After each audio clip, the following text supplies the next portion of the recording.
The 2026 World Cup kicked off 2 days ago at the Azteca in Mexico City. The football has been played, goals have been scored. The tournament that took 8 years to build and generated more pre-tournament controversy than any in recent memory is finally, actually happening.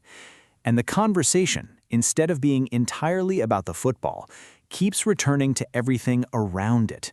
The people who could not get here, the seats that are not filled, the referee who was turned away at the airport, the heat that is testing players in ways that nobody has fully resolved, the commercial machinery that has wrapped itself around the game so completely that some supporters are struggling to find the football underneath it. Today is June 13, 2 days into the biggest World Cup in history, and the story being told around this tournament is still two stories simultaneously. The football on the pitch, which has already produced moments worth remembering, and everything off it, which is producing a different kind of history entirely. Let us go through all of it, every issue, every genuine controversy, every uncomfortable truth sitting alongside the matches, because the fans who love this game deserve a complete and honest account of what this tournament is revealing about the state of the sport and the organization that runs it. We start with the issue that, more than any other, has defined the first days of this World Cup. The issue that a professor of sport, who is also a former professional footballer, described with two words that have been quoted more widely than almost anything else said about this tournament: World Cup of Exclusion. That phrase, a World Cup of Exclusion, captures what the visa and entry crisis has produced in the opening days of June 2026.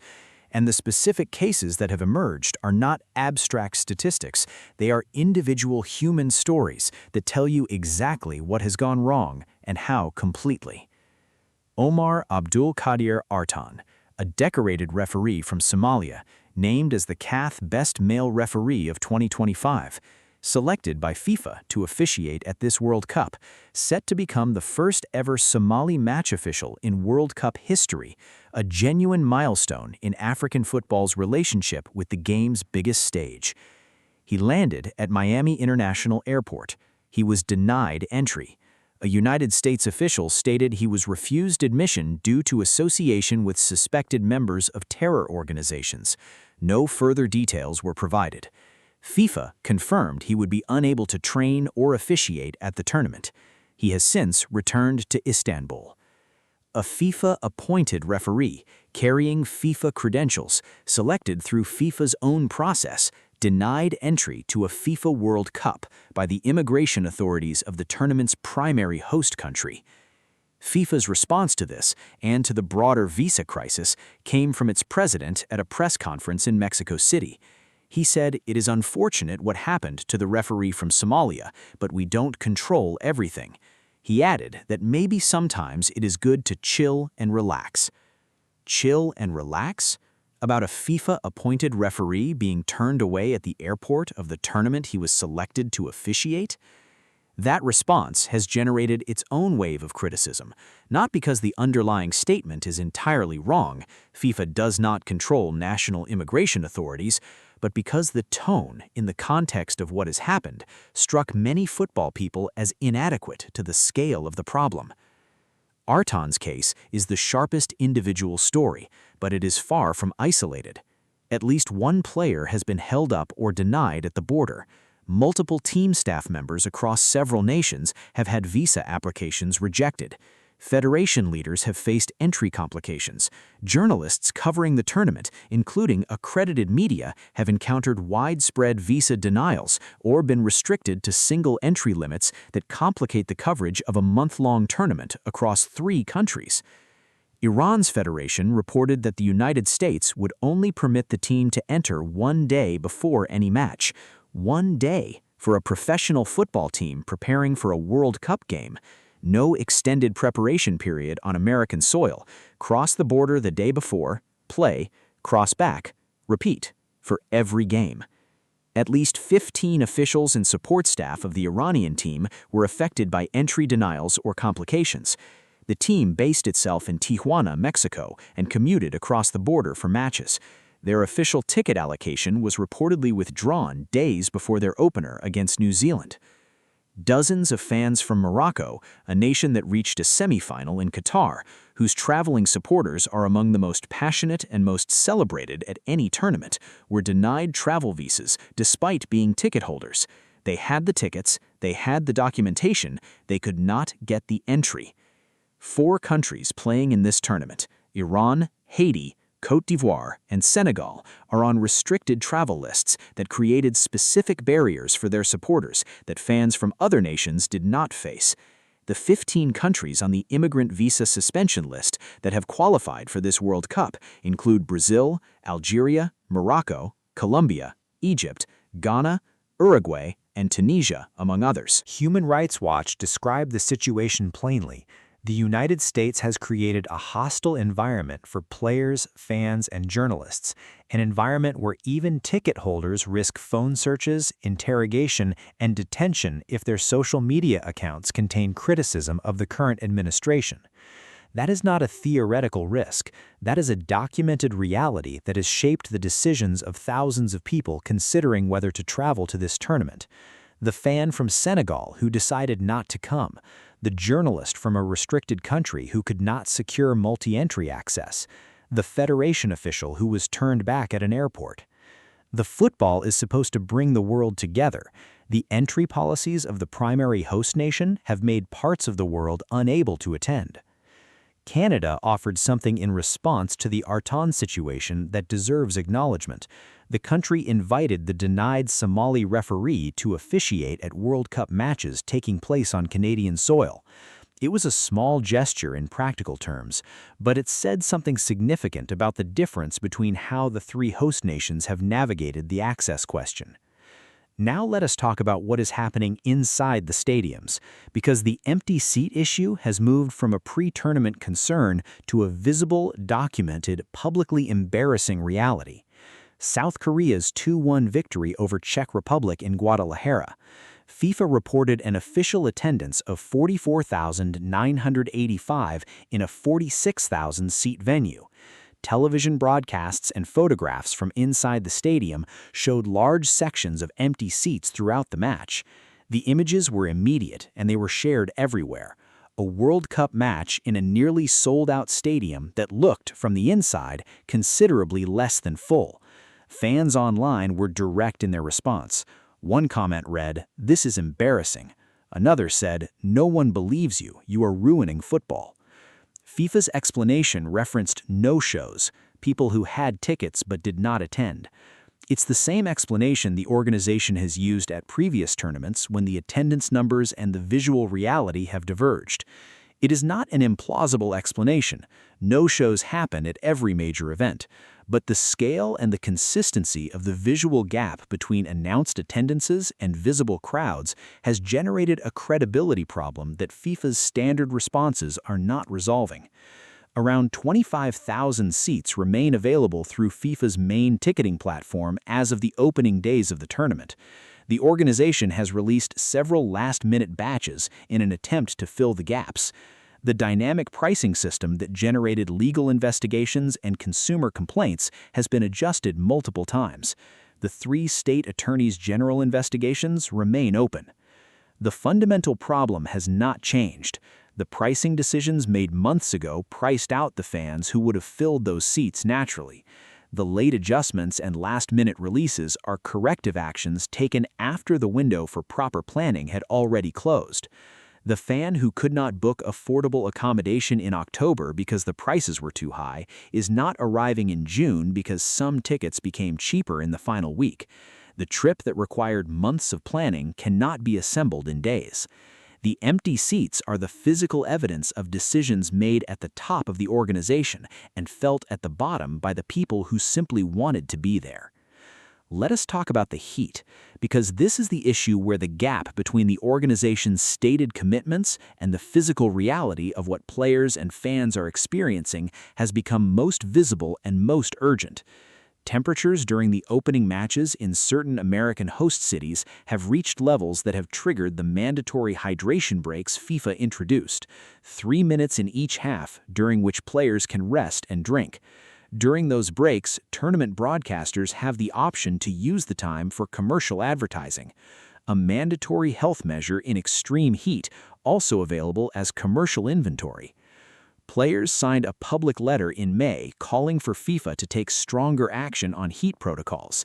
FifthPro has been clear throughout the preparation period that 3 minutes is insufficient for players to adequately hydrate in the conditions being experienced. The medical science on this is not ambiguous. Rehydration in extreme heat requires more time and more volume than a 3-minute break allows.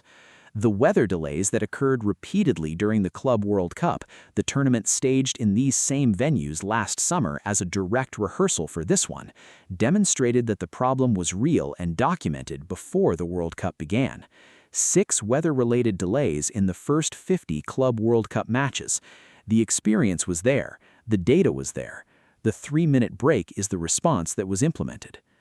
Queen's University Belfast had warned as early as January 2025 that wet bulb globe temperatures in certain host cities were higher than Qatar in the winter, the tournament that generated enormous pre-event criticism over heat conditions.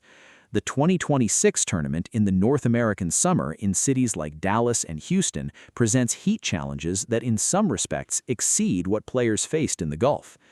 Industrial misting fans have been deployed at SoFi Stadium in Los Angeles. Cooling stations exist.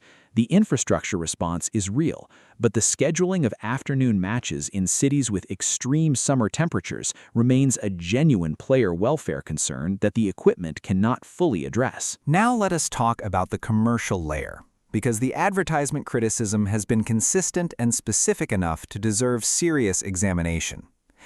FIFA introduced mandatory 3-minute hydration breaks in each half and simultaneously made those breaks available for commercial use by broadcasters. That single decision captured something that supporters and commentators have been trying to articulate throughout the tournament's build-up. The commercial considerations and the football considerations are not always in conflict at this World Cup, but they are always present simultaneously. And when they appear in the same decision, a health break that is also an ad break, the priority ordering becomes visible. The broader advertisement situation around this tournament has generated criticism on multiple fronts. The volume of commercial messaging across official broadcasts has been noted by viewers. Major sponsors released World Cup campaigns that drew negative reactions from fans, who found the artificial representation of football supporters jarring in a tournament that is supposed to celebrate authentic human connection to the game. Over half of FIFA's 20 official sponsors had not yet released any World Cup campaign by the time the tournament began. The brands that moved early set the tone for how the commercial layer of this tournament feels to viewers, and the dominant feeling has been one of saturation rather than celebration. The criticism of over-commercialization is not new to football. It has been building for years across multiple competitions and multiple governing bodies. But the 2026 World Cup, with its $11 billion revenue projection, its 100% ticket revenue capture, its advertisement breaks embedded into health protocols, has brought that criticism to a specific and concentrated point. The sport that belongs to the people who love it is generating revenues that dwarf anything in its history, while the people who love it are being priced out, turned away at borders, watching from stadiums that look emptier than the official numbers suggest, and seeing their mandatory health breaks sold to advertisers. That is the commercial picture, and it deserves to be named directly. Now let us talk about the host nation conflict, because the tension between what FIFA promised and what the United States has delivered has produced a genuine fault line running through the organizational structure of this tournament. FIFA's own hosting guidelines include human rights criteria. The 2026 games were the first to have those criteria formally embedded in the bidding process. Every host city published a plan declaring the ways it would promote human rights and access and inclusion. The reality of the visa situation, the referee denied entry, the fans turned away, the team staff excluded, the journalists restricted, sits in direct tension with those stated commitments. FIFA's formal position is that it does not control host country immigration processes and has no authority over visa adjudications. That is legally accurate. It is also organizationally inconvenient, because the organization that embedded human rights criteria in its hosting requirements and then awarded those rights to a country whose entry policies have produced this level of exclusion bears some responsibility for the gap between the promise and the reality. Canada's invitation to Arton illustrated what a different host nation response looks like. The contrast between how Canada and Mexico have navigated the human element of this tournament and the complications arising from American entry policies has been noted by football observers and supporter organizations throughout the opening days. The fan experience at the opening ceremony and early matches has generated its own specific criticism. Reports from supporters inside venues have described uneven experiences: long queues for basic facilities, inconsistent stewarding, fan zones that felt underprepared for the numbers attending, and a general sense that the organization at the ground level in certain venues has not matched the ambition of the tournament's marketing. This is not universal. Some venues and some cities have delivered experiences that supporters have described positively. The atmosphere at the Azteca for the opening match generated the kind of noise and color that a World Cup opening should produce. Mexican football culture proved exactly as deep and as real as everyone who understands that culture expected. But the experience has been uneven, and uneven is not what a tournament marketed as the greatest in football history should be delivering in its opening days. So where does all of this leave the 2026 World Cup as it enters its third day? The football is happening. That is not nothing. That is, in fact, everything, or at least the most important thing. The players who have worked their entire careers for this moment are on the pitch. Japan are in their group, Morocco are in theirs, England are preparing, France are preparing, Argentina are carrying the last chapters of a golden generation onto the biggest stage in sport. All 48 nations are competing in the tournament they qualified for. And the football will produce moments, it always does. A goal that nobody expected, a performance that rewrites a nation's football history, a match that runs to extra time and then penalties, and then the single kick that determines everything. The game has never failed to deliver those moments. It will not fail here.